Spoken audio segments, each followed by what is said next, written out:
welcome everyone. Thank you so much for joining this cloud native track at the Austin API Summit 2024. It is day 2 of the conference. Hopefully you are still keeping your energy up. The room has thinned out a little bit, but that's okay. We are all an energetic bunch, pretty much powering up 2 for the price of 1. So hopefully this is going to be an exciting new session.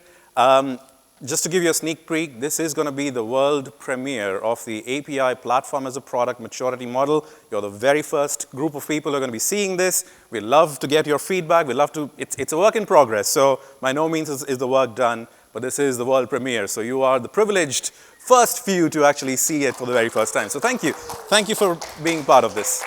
So with that in mind, we only have 20 minutes, unfortunately, so that's a lot to go for a maturity model, but we'll try. So today we're going to be talking about how you can craft a cloud-native API platform to evolve and accelerate your platform maturity.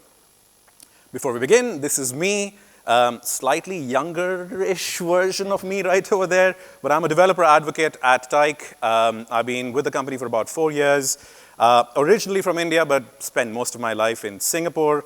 And recently moved to Durham, North Carolina, which is quite a nice place, actually, for those who haven't tried out. As part of a developer advocate role at Tyke, I've primarily been looking into sort of the product education side of things, the community engagement side of things. I do take a few courses. Recently, I completed the API Platform Engineering Fundamentals program. This was a 7-week course with about close to 1,000 people. And that sort of were some of the seeds of how we came to be with this particular platform maturity model. That's kind of the inception of where some of the conversation and discussions came in. I'm a host of the All About API podcast, curator of the API Platform Engineering newsletter, and a few other things. It keeps me busy during the day. But the important thing that you need to know about me is that I'm a big fan of horror and of musicals. Typically not two things that go very well together, but hey, people have their own combination. I'm going to get rid of this so that, nothing weird shows up. So with that, let's go into what we're going to be covering today. So I'm going to be introducing you to sort of the main thing, which is going to be the API platform maturity model. There's going to be 2 elements to that. And then once we've seen that, we'll go into how you can potentially evolve and accelerate and sort of work your way through those levels within that particular maturity model. So let's take a step back and look at the story so far when it comes to DevOps and platform engineering. They're kind of tied together to a certain extent. Some people take the same names in the same vein. So way back in 2006, the DevOps revolution sort of begun with this whole idea of you build it, you run it.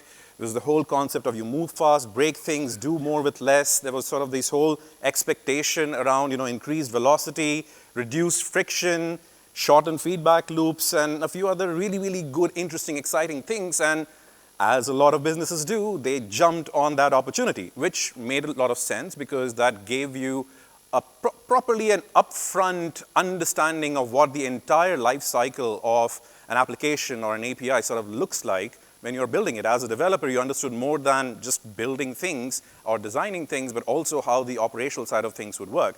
In theory, that was a great way of going about it. However, the reality of DevOps, about 15 plus years in, as far as some of the metrics goes, that about 80% of organizations are still feeling that they are only halfway through that whole DevOps journey. This is 15 years since sort of the inception of that process. The other sort of consequence of this was there's a bit of a developer fatigue that sort of started kicking in. And the reason for this was, again, we were hoping the developers would understand a little bit more about the cycle, but what that, again, entailed was there's an increased cognitive load, there's sort of lowering of productivity, being bogged down with more infrastructural related work, the shifting left on everything started happening, so you need to know more things, learn more things, manage and handle more things. Overall, it led to something like this. These are not actual pictures from Tyke or our customers. I have to give it a caveat, but it kind of felt a little bit like this. So with that, enter platform engineering, our new thing, which is hopefully going to be the savior in this case, hopefully. Now, as far as metrics go to support why platform engineering has become quite popular, Gartner's forecast about 80% of software engineering organizations will have created a platform team, and some teams are already well on their way. there is also expectation of having a 68% increase in development velocity due to these platform teams existing. But it also gives me a bit of pause, because are we going to be looking and talking, coming back here about 5 years or maybe less than that down the line, saying, is platform engineering dead, and what is the next thing? If you haven't noticed, we love killing things at some point of time, because at some point it was SOAP is dead, REST is the thing to do, REST is dead, GraphQL is the new thing to do, DevOps is dead, platform engineering is the new thing to do. We don't want to be going into the same cycle. We don't want to be standing here again to say platform engineering is done, what is the next thing that we want to go about? So the key thing that we need to understand is, are we asking the right questions this time, or are we still being too solutions focused? So that, in essence, was sort of the original idea or the concept or the driving force behind coming up with a possible model that would enable or help organizations understand where they stand today, define where they want to be in the future, and hopefully make the right decisions and investments to actually bridge that gap in the near future. So with that, I present to you sort of the initial versions of the API platform as a product maturity model. And there's a need for that change in name, because it's need to change our mindset, which I'll go into a little bit later. For brevity, I end up using the API platform maturity model as a name, but the idea behind it is API platform as a product maturity model. Now, why is this important? Before we go into it, why is this important? This, as I said, is a way for you to assess your team and organization's current maturity level.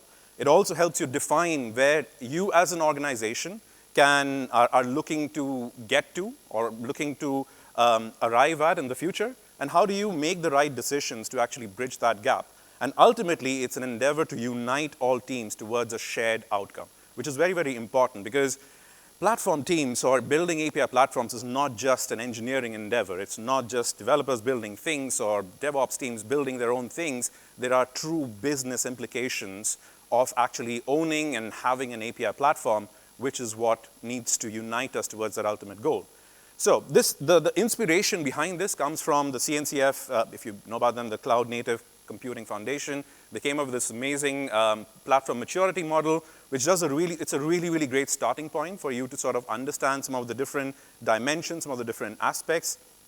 I would encourage you to have a look at this. This is sort of the initial, I would say, inspiration behind what we came up with. And then what we started thinking about is, while this is a great starting point, what we actually need to think about is, for API platforms, how do we specifically apply this? And not just stop there at API platforms, but also think about, one size fits all just doesn't work. So how do you then think about the different teams who are looking at this maturity model and how they can actually identify with it?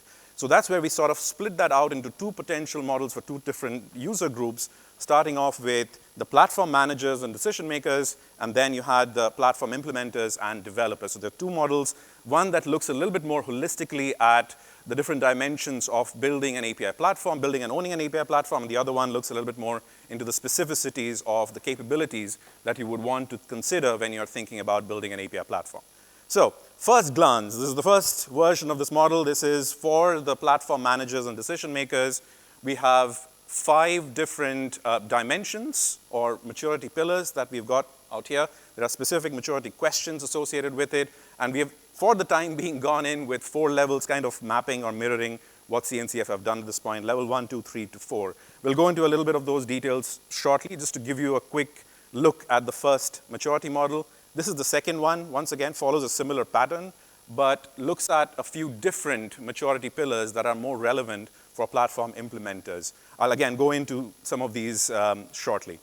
Just a couple of things to keep in mind when you are considering the maturity model is, 1, consider each dimension or pillar independently as possible. Now, you may be further ahead in your journey from an API security or a people perspective, but you may be slightly lacking at this point of time from maybe a governance perspective or observability perspective. So when you are trying to apply this or assess where you are today, you don't have to have all 3s across the board for all dimensions. You might be 3 on 1, 1 on 1, or 5 on 1 in some of these different dimensions. No level, there might be influencing one another, but by all means have them independently assessed. Also, no level is inherently good or bad, only contextual to the team's goal. This is again coming from the initial work from CNCF, And the idea behind this is just by virtue of being at level 1 doesn't automatically mean that what you're doing is completely wrong or is not relevant for your business. By being at level 4 is not the only way for you to be considered a successful business. For your particular use cases, for your particular business or your team, a level 1 on an API security scale or a level 1 on an investment scale might be perfectly fine when you're starting off as a company or as a business. So definitely look at where you are and what's more relevant for you. And obviously there is no one-size-fits-all solution over here. So you got to keep this in mind. Anytime you're thinking about these sort of unifying baseline models that you're thinking about, there's always going to be, it depends based questions. There's always going to be things that you need to consider independently. So once again, let's go back to the first model, which is about the platform managers and decision makers.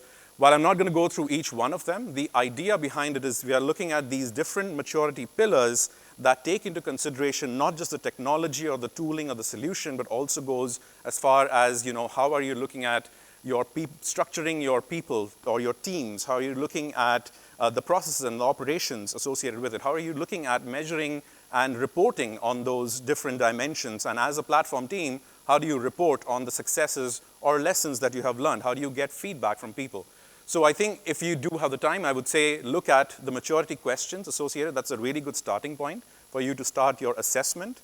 And then your level 1, 2, 3, 4 has some indicators to say, if you are somewhere close to this, this is where you are at this point of time. The idea behind these levels would be between level 1 and 2, it tends to be a little bit more voluntary in approach, where you're kind of doing things a little bit more ad hoc. But towards the level 3 and 4 is when, instead of on a per request basis, you're getting more towards a self-service kind of a model. So that is sort of the intention behind that inflection between level 2 and level 3. And once again, I don't think we have enough time to really deep dive into it. This could go for an entire hour on this, but this is just to give you a taste of what this model looks like. And similarly, for the platform implementers and developers, there's also specific questions that we want to ask or identify, whether that is around your API governance and the kind of standardized policies that you're looking to implement in your organization, or you're looking at your API consumer experience from a discoverability perspective, or your API operations from your deployment and continuous integration perspective. We could almost combine the third and the fourth dimension at this point to talk about sort of the holistic developer experience of it all, where we talk about deployment, discoverability, as well as your continuous integration processes. And then you've got your API observability, especially with an integrated, expanding platform stack. It's something that you definitely need to keep in mind when it comes to how you are getting your insights. How are you troubleshooting things? What kind of insights are you getting across all of these different components that you now have as part of your underlying API platform? So a couple of considerations. Once again, one size does not fit all, so you do need to think about the kind of number of calls, APIs that you might own at this point of time, number of API calls that might be happening, based on the size of your team, the number of teams that you might be having, as well as servicing, the decision between going faster to market, a faster GTM versus incurring certain tech debts, or internal versus external APIs and API consumers. All of these considerations would be factored into when you're thinking whether a level 1 is good enough for you or a level 4 is where you truly need to be. Now, with that, once we have this initial assessment as well as a definition of where you want to be in the future, ideally now we have to start thinking about how do we move forward, if that is what you need to do. So with that, we have something called the toolkit, or the platform team toolkit, which is a combination of 4 things, which we kind of saw a little bit earlier on. I want to start this off by saying there are no silver bullets to solve your issues. There are no silver bullets because I think a lot of times you might hear this from people who would say, just by virtue of using this one piece of technology, you would automatically skyrocket from a level 1 to a level 4. Or I think I used to hear this quite a lot, especially now that we are in the cloud native track, where by virtue of using Kubernetes, you're automatically cloud native, which I don't think is really true. So there's a couple of things. There are no silver bullets. It's a combination of things that we need to consider to be able to do this. So starting off with the mindset. I think we've heard a few of this being spoken over the last day or so. And I think we start off with the platform as a product mindset. This is an important shift in terms of how people think about and approach platforms in general. And this is an organizational, cultural shift that combines product management as well as platform engineering. Your product itself is usually the internal developer platform or API platform, and your customers tend to be developers, someone who you need to be in close contact with, get feedback, communicate as much as possible. And then you've got the importance of developer experience, something that you really need to care about if you're building for truly self-service solutions ultimately. So understanding the systems, the technologies, the process, the culture that influence the effectiveness of building software or API products. Very, very important around this. Then we go into the people dimension, and I'll start off with sort of a team composition structure. And by no means is this prescriptive. It may or may not be relevant for you, but the idea behind it is there are these specific roles that hugely impact the productivity of an API platform team. And typically, the big question around platform teams tends to be ownership. Who owns the platform? And that's where the role of a product owner becomes very, very important. It's something that you must consider when you're thinking about maturing as a platform team. Someone who holds that vision for the API platform is capable of reporting to other stakeholders within the business, as well as getting the right feedback to shape the roadmap of your product. Now, there are a couple of different other roles as well, and some of these could blend together, but really it sort of goes down to identifying the right roles that you need the most when you're starting off and then trying to mature along the way. And this is sort of an initial thinking about how the teams connect with each other. You've got your API platform teams, you've got your development teams, and then you've got your product consumers. So directly or indirectly, platform teams are touching all of these different parts. And this is not exhaustive because there are definitely other teams that factor into this conversation as well. So don't look at your platform team in isolation is sort of the message over here. So when you're thinking about it, think about who it's going to be impacting, the stakeholders associated, and then go ahead with that. Coming to the process, we heard last evening, James Higginbotham, he mentioned about job stories. Jobs to be done is sort of a variation of that, with the framework and perspective on why consumers adopt or buy products. It tells you a little bit more about the customer's true needs and helps you develop products that meets the needs of your end users a little bit better. It usually has three elements of it. So if you're trying to identify jobs to be done, you look at the pains, you look at the gains, and then you try and articulate and document that in the best way possible. So we did one of these exercises with one of our teams during the course that I told you about, and we came up with sort of these initial pains and gains that then we associated the jobs to be done associated with the platform teams that seem to be the most relevant. I encourage you to do that as well. As far as processes goes, communication and feedback, very, very important. You need to be able to communicate your goals and objectives as clearly as possible to the entire business. And it's a way to unite every team that is within the organization as to the value of the API platform, the value that is being driven by that API platform, whether that is efficiency of building products faster, or whether that is reducing the development cycle, or is it just making sure that it is reducing costs in terms of the number of things that you might have to consider. And then finally, we come to the tools. And I think the biggest thing, instead of going into prescriptive tools that you must have, think about the thinnest viable platform as a starting mechanism. That could go back into the process part of it as well, but really think about what is that first step that will help you get to that next level of your maturity. So that could be as simple as having better documentation or searchable knowledges, or having an emphasis on self-service. So this is just sort of a starting point here. In terms of platform capabilities, I think we touched upon some of this in the second model, where we talked about discoverability, we talked about security, observability, integrations are quite important. So any solution that helps you in that journey would be really, really powerful. Without being specific, I think these are some of the technologies out there that could help you along that way. From a discovery perspective, a developer portal, from a security standpoint, again, open. As much as you can invest in open standards, the better it is going to be for you. So OAuth, OPA, OpenTelemetry, all of those different things. And being that I'm part of TIKE as well, so I'm going to plug a little bit about API management as well, possibly bringing all of these things together, the centralized platform of governance and security. But again, even as a developer advocate, I wouldn't say by adopting TIKE, you will automatically become a mature API platform. So to sum up, we have mindset, people, process, tools, and ultimately no size fits all, or there are no silver bullets to solve all of your problems when you're thinking about evolving your API platform maturity. So progress, not perfection. I watched this movie called Equalizer, and it seemed to resonate really, really well. So that is what we are aiming for. Progress, not perfection, because your maturity journey is going to be, well, a journey, as it says. So one step at a time towards progress, not perfection. Thank you.